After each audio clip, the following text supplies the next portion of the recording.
यह भारत की सभ्यता, संस्कृति और परंपरा ही तो है जो हर किसी को अपनाने का संदेश देती है। और शायद यही कारण है कि हमने न सिर्फ भारत की ही बल्कि दूसरी सभ्यताओं और मान्यताओं को भी इज्जत दी है। और इन्हीं बिंदु बिंदु से बनी है रेखा। भारत की एकता और अखंडता को जोड़ने का प्रयास है अलबेले हाथों का हुनर। हमारे जीवन की एक बहुत बड़ी रेखा की शुरुआत होती है भारत के किसी गांव गलियारे में अपने हाथों की लकीरों में ढेरों हुनर समेटे हाथों से। इसी तरह की एक अलग ही दास्तान कहता है हरियाणा का फारूक नगर। हरियाणा राज्य के गुड़गांव जिले का एक छोटा सा कस्बा है फारूक नगर, जिसकी सीमा झज्जर जिले से मिलती है। शीश महल, बावली, जामा मस्जिद, सेठानी की छतरी, हवेली, दिल्ली दरवाजा यहाँ का आकर्षण है। और एक चीज जो यहाँ पर मन मोह लेती है वो है रंग बिरंगे मोड़े, जो यहाँ की कारीगरी की जुबान है। जैसे हम लोगों ने बुजुर्गों से पूछा था, उनके हिसाब से ये 100 वर्ष से भी कम समय पहले शुरू हुआ था। और उस समय काफ़ी लोग इसको बनाने लगे थे क्योंकि लोकल फर्नीचर यही था। लेकिन धीरे धीरे जैसे इसका रॉ मटेरियल ख़त्म होता गया, दूसरे मूडों की जगह प्लास्टिक कुर्सियाँ और फर्नीचर आने लगा, तो ये क्राफ्ट भी धीरे धीरे कम हो गई और अब काफ़ी कम लोग इस पे काम कर रहे हैं। मेरी उम्र 70 साल की होगी, जन्म से ही काम करते हैं हम। ये हमारा भाई तो बड़ा, उससे सीखा था, वे भी पढ़ाते थे। ये बस बच्चे सीख जाते हैं हमारे, ऐसे लगते पढ़ते हैं, ये सीख लेते हैं। जब बड़े बच्चे हैं ना, ये सब निगाह में रखते हैं। फिलहाल तो मैं फारूक नगर में रहता हूँ, वैसे रहने वाला मैं गढ़गंगा का हूँ, गढ़ मुक्तेश्वर का। ये हमारा दादालाई काम है जी, जो चलता था। ये पता नहीं किसने स्टार्ट किया, वैसे है दादालाई काम में। हमारे दादा परदादा ही काम करते थे, फिर बचपन से हम तो ये इसी में करते हैं काम। बिल्कुल लगे ईमान का भी है, ईमानदारी का भी काम है। इसमें हमें कोई धोखाधड़ी भी नहीं होती इसमें, ना हम इसमें से कोई झूठ बोलते हैं, ना ये सीधा काम सच्चा काम है। आराम से अपना करते रहते हैं, ग्राहक आता दे देते हैं। बाकी जो हमें जो मिलता है मार्जिन, वो हमारी मेहनत के हिसाब से सही मिल जाता है।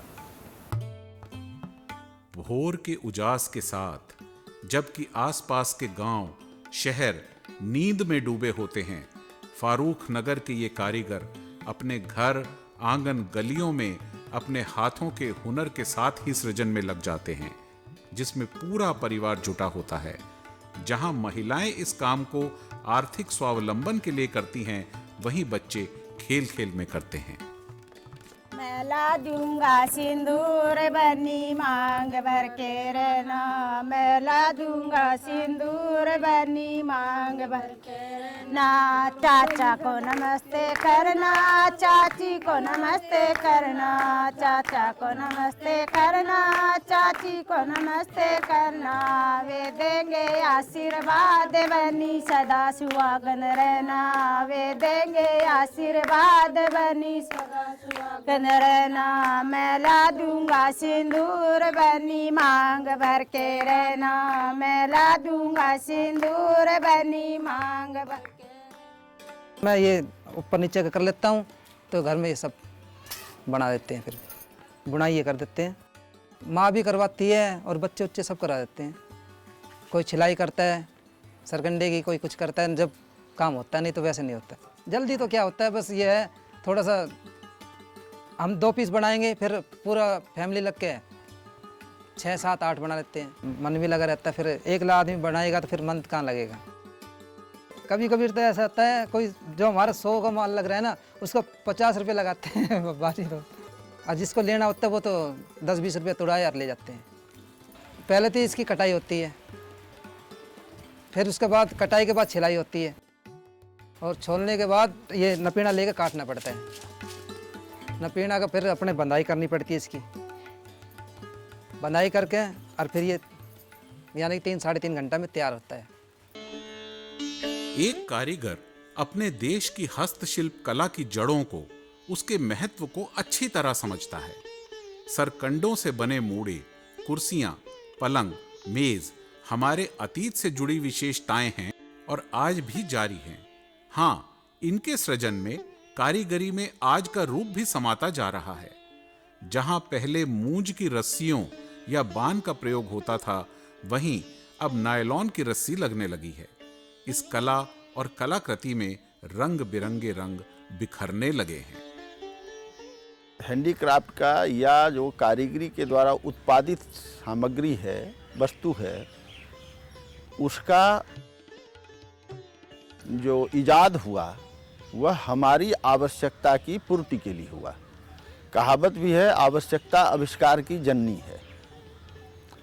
अगर नीचे सोने में परेशानी आई, कीड़े मकोड़े का, सांप बिच्छू, बहुत सारी चीज़ें, तो इसके लिए फिर क्या होना चाहिए? तो ज़मीन से कुछ उठा होना चाहिए। तो खाट हो, तख्त हो, इसका ईजाद हो गया। तो यह कुल मिला के आदमी की आवश्यकता की पूर्ति के सहायक के रूप में इसकी उत्पत्ति हुई है। चाहे वो भोजन के लिए हो, चाहे वो वस्त्र के रूप में हो, चाहे आवास के रूप में हो, या दैनंदिन और विविध कार्यों के लिए है। यह मानव जीवन को उत्कृष्ट और उनको अच्छी जिंदगी जीने के लिए सहायक के रूप में इसका विकास हुआ है। इनको वर्कशेड, अभी आप लोग देख रहे हैं कि घरों में ही बैठे हैं या गलियों में काम करते हैं, तो वर्कशेड भी प्रॉब्लम है। इस तरह का कोई कम्युनिटी प्रोडक्शन सेंटर भी बन सकता है जिस पे 20, 50, 100 लोग बैठ के काम कर सकें।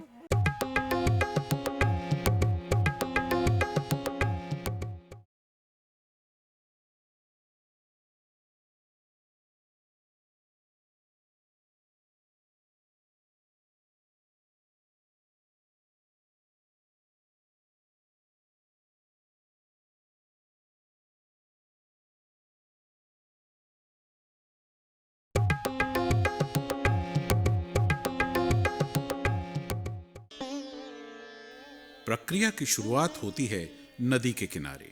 नदियां जिनके तट पर सभ्यता उत्पन्न हुई, फारूखनगर के कारीगरों को प्रदान करती हैं एक अलौकिक वरदान, सरकंडे।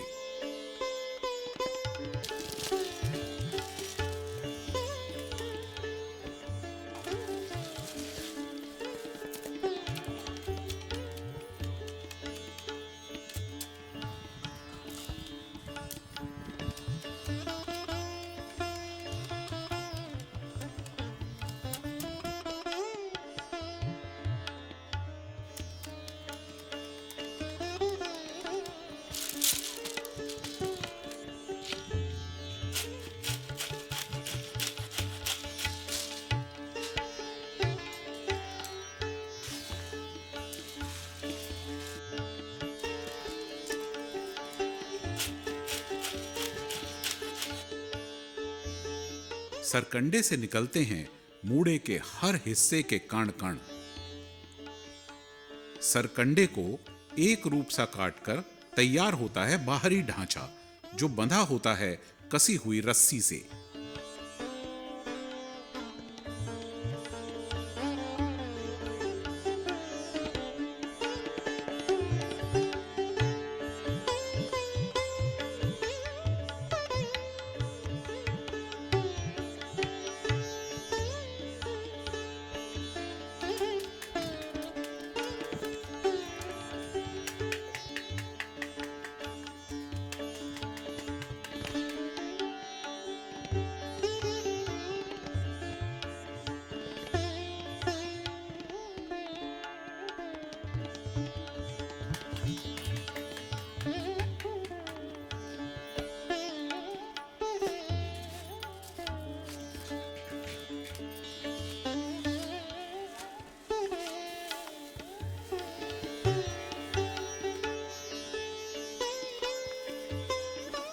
मूड़े के ऊपर सरकंडे से ही उसका बेस तैयार होता है।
रंग बिरंगी रस्सी से बुनकर मूड़े की सुंदरता पूरी होती है।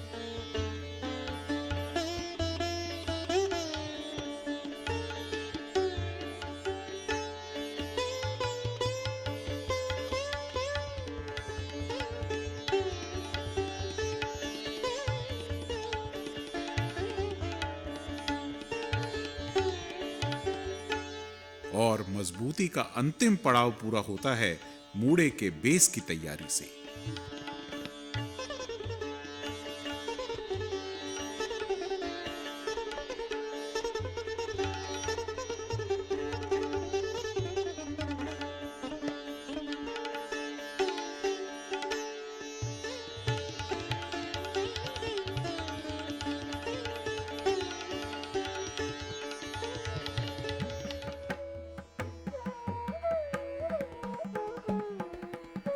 इस कस्बे की खासियत ही कहेंगे इसका साफ सुथरापन। घर घर में अपनी जगह लिए सरकंडे सौंदर्य बिखेरते इस काम में पूरी तरह जुड़े हाथ और श्लोक चौपाइयों कविताओं की तरह निकलती एक एक कृति अपनी यात्रा की गाथा गुनगुनाती सी, कुछ कुछ कहती सी। इनको वर्कशेड, अभी आप लोग देख रहे हैं कि घरों में ही बैठे हैं या गलियों में काम करते हैं, तो वर्कशेड भी प्रॉब्लम है। इस तरह का कोई कम्युनिटी प्रोडक्शन सेंटर भी बन सकता है जिस पे 20-50-100 लोग बैठ के काम कर सकें। और मार्केट का भी फैसिलिटी सरकार की तरफ से हो, चाहे सरकारी शोरूम्स वगैरह उनमें डायरेक्ट इनका रेगुलर सप्लाई हो। तो इस तरह हमारा सरकार के साथ कोशिश रहती है कि इन समस्याओं से सरकार को अवगत कराया जाए और सरकार इनके लिए कुछ काम करे। इस हस्तशिल्प कला दस्तकारी में परंपराओं के अलावा लोक अनुभव भी जुड़े हैं। ये अभिव्यक्ति की सशक्त धारा भी रही है। इस हस्तकला में परंपरागत रंग और रेखा की निरंतरता प्रतिबिंबित होती है। हालांकि जटिलताएं भी आती हैं, लेकिन सृजनात्मक अभिव्यक्ति का साधन मानते हुए इनमें दिलचस्पी बढ़ी है। वास्तव में हर व्यक्ति की, हर व्यवसाय की, हर काम की अपनी एक पहचान होती है, जरूरत होती है। जहां हम उससे जुड़ी समस्याओं से उलझते हैं, वहीं उसके कुछ प्यारे और दिल को छू लेने वाले पक्ष हमारे लिए प्रेरणा भी बनते हैं। मैं तो एग्जीबिशन में ही ज़्यादा बेचता हूँ। ऑल इंडिया में कहीं भी लग जाए वहीं पहुँच जाते हैं। ये बिडिंग भी देखता है, ऐसे दबा के भी देखता है कस्टमर। ये बिडिंग टाइट होगी, इस पे छीद नहीं पाएगी, एक सफाई होगी, फिनिशिंग होगी। तो फिनिशिंग और सफाई और टाइट सामान बनाने में टाइम भी लगता है, मेहनत भी ज़्यादा लगती है। और एक रफ चीज़ हो, रफ जल्दी बन जाएगी। बेटी अपना शौकिया बनाती है, वो इसी का छिलके से पेंटिंग बना लेती है। खुशी होती है। एक दो पेंटिंग ले भी गए थे हम एग्जीबिशन में, प्रगति मैदान में बेची भी थी उसकी।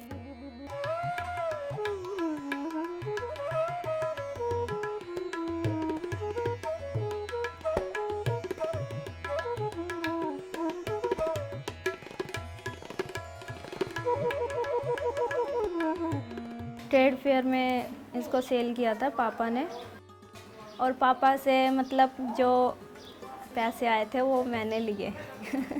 मैंने कहा मेरी सीनरी थी, आप मुझे दो, ये मेरी इनकम है। आगे मैं सोचती हूँ कि एक शॉप हो और उसमें मैं अपनी शॉप खोलूँ, वहाँ पे लगाऊँ पेंटिंग्स बना के, सीनरीज बना के लगाऊँ। छोटी थी तब एक छोटा सा मूढ़ा बनाया था, थोड़ा सा मैंने बनाया, थोड़ा पापा ने बनाया, तब उसको बना के कंप्लीट किया थोड़ा थोड़ा करके। पापा ने कोई बर्डन नहीं डाला हमारे ऊपर कि ये मूढ़े का काम करने के लिए। पापा ने सिर्फ हमारी पढ़ाई के पीछे ही इन्वेस्ट किया है। और मैं तो ये सोचती हूँ और अच्छी बढ़िया बना इससे। तो इसका साथ देती हूँ, साथ में बैठती हूँ, ये काट के जो छिलका ये काट काट के देती हूँ मैं इनसे। मतलब चल मैं साथ में बनवाऊँगी तो साथ में। ये कारीगर परंपरागत ज्ञान, स्मृतियों के ताने बाने और कल्पनाओं की उड़ान के साथ इन कृतियों की सृष्टि करते हैं, जो सिर्फ देखने में ही सुंदर और रंग बिरंगी नहीं हैं, बल्कि मजबूती में भी बेजोड़ होती हैं।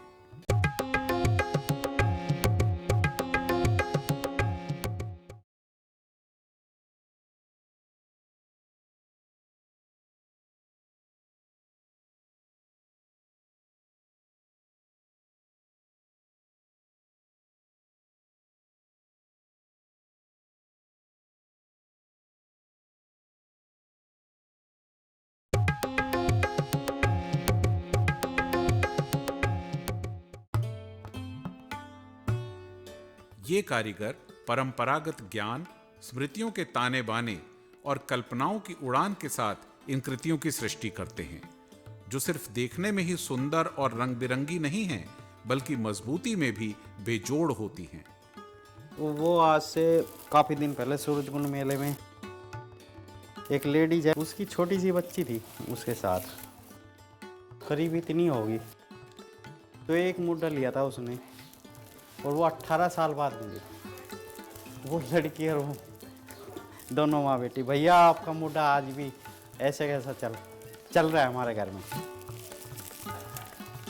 ये 4-5 साल पहले की बात है। अब कभी भी मिलती है ना तो यही कहती है, भैया आपका मुद्दा अभी भी चल रहा है।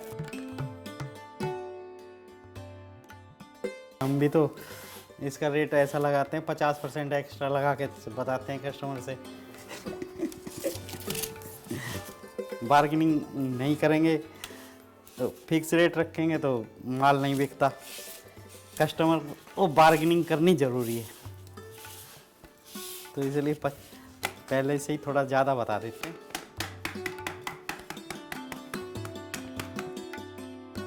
बार्गेनिंग के बाद नेट रेट आ जाता है, तो वो भी लिमिट होती है। बार्गेनिंग हमने लास्ट रेट ये रखना है, इससे कम देना ही नहीं, और बार्गेनिंग होने के बाद वही रेट आ जाता है फाइनल, जिस रेट में हमने देना है। मजदूरी तो करके ही खुश नहीं है। जिसको मुद्दा बनाना आ गया वो मजदूरी नहीं करेगा। शादी के बाद तो पहले ये घड़ी का काम करता था, फिर छुट्टी दुकान छूटे बाद में फिर ये मुड्डे का काम शुरू कर दिया। हाँ, शुरू में तो टाइम तो लगे आया, ये बोलता है इसकी भराई कर लो।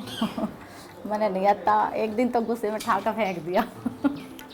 ना में भराई मत ना करे जी, क्यों दुखी होती है काड़ कर। ये ना बोलते हैं ये इसकी लपेट कर दो, मैं खुद ही करती हूँ लपेट। शुरू में आई थी यहाँ तो मैंने तो बहुत अजनबी से लग गया था। मैं तो ये सोची करती ये मशीन से बनते होंगे। पहली बार ही देखा था मैंने तो ये। अरे ये नहीं पता आपने भी बनाना पड़ जाता है। इस गाथा को और मनोरंजक और दिलचस्प बनाने के क्या प्रयास हो रहे हैं? इस कला का भविष्य अतीत से भी समृद्ध हो सकता है क्या? फूल तो सरकार ने सेंटर रखे हैं जगह जगह, पर हम तो अलग करते हैं सेंटरों से। कुछ लोग जानकारी में और भी मुझ जैसे कारीगर हैं जो काम करते हैं, बहुत जगह काम कर रहे हैं, सेंटर खुले हुए हैं। उनकी जानकारी पता तो हमें भी होता है, पर हम खुले में काम करते हैं। तो बच्चों को एक ही काम में डालने में फ़ायदा थोड़ी है, अलग अलग काम होना चाहिए। नहीं, वो सिखाना चाहते तो इसलिए नहीं है कि सब काम एक काम में ही नहीं होना चाहिए, सबको अलग अलग काम होना चाहिए, एक काम में डिपेंड नहीं होना चाहिए। हालांकि हमारा काम कुछ ऐसा भी हो जाता है, कभी कभी कम चल रहा है तो कोई और काम सही। इस जज्जर रोड पे दुकान है, बस आमने सामने 2 दुकानें हैं अपनी, तो वहाँ दुकान खोल रखी है। वहाँ जो भी कुछ बिक जाता है वहाँ बिक जाता है, नहीं फिर थोक वाला ही लेके जाते हैं। बिक्री अच्छी से तो नहीं होती है भाई, ये 1-2 पीस बिक जाता है, कभी निकल जाता है 10-5 पीस बिक जाता है। बस ये है, दाल रोटी बढ़िया मिल जाती है और कोई आमदनी तो क्या है। नहीं, हम तो नहीं चाहेंगे इसको आगे बढ़ाएं, क्योंकि इसमें आगे कुछ मार्जिन नहीं रहेगा। मार्जिन ख़त्म होता जा रहा है, क्यों रेट बढ़ता जा रहा है, रस्सी महंगी होती जा रही है, सरगंडा महंगा होता जा रहा है, मार्जिन ख़त्म होता जा रहा है। भविष्य क्या है, ये तो धंधा है अपना, ये तो काम है, ये क्या नाम, अगर ये नहीं करेगा तो फिर मजदूरी मिलेगी नहीं, खाएगा क्या। अब एक दिन चला गया किसी के साथ मजदूरी पे, दूसरे दिन मजदूरी नहीं मिली, इसको ये 2 दिन 4 दिन बना लिया, उसके बाद हाथ ख़राब होगा तो अपने छुट्टी करके 1-2 दिन छुट्टी करिए, फिर वो हो जाता है। हाथ में दिक्कत आती है ना, हाथ की ये घिस जाती है, फिर इसमें दर्द होने लग जाता, फिर हफ्ते 10 दिन के बाद छुट्टी करनी पड़ती है, 1-2 छुट्टी मारनी पड़ती है, नहीं तो ये लगातार नहीं होता काम। तो इस बार जब आप हाथों की कारीगरी की कोई चीज खरीदें तो सिर्फ उसके पैसे और सुंदरता पर ही ना सोचें, बल्कि उसको बनाने वाले की भावनाओं को भी समझें। फिर देखिए कैसी गर्माहट मिलती है। चाल पड़ी छोड़ मेरा बाल में आया, उसके दौरा बैठ गई। आलसी छोड़ मेरा बाल में आया, उसके जड़ में बैठ गई। खेत पतियों मन बाड़ा दे दे रही, बता दे मारे गाँव की। खेत पतियों मन बाड़ा दे दे रही, बता दे मारे गाँव की। सूली सड़क चली जाइए। वाराणसी की खूबियों के बीच एक बहुत बड़ा आकर्षण है यहाँ की साड़ियाँ, जिन्हें भारत की सबसे बेहतरीन साड़ी कहा जाता है।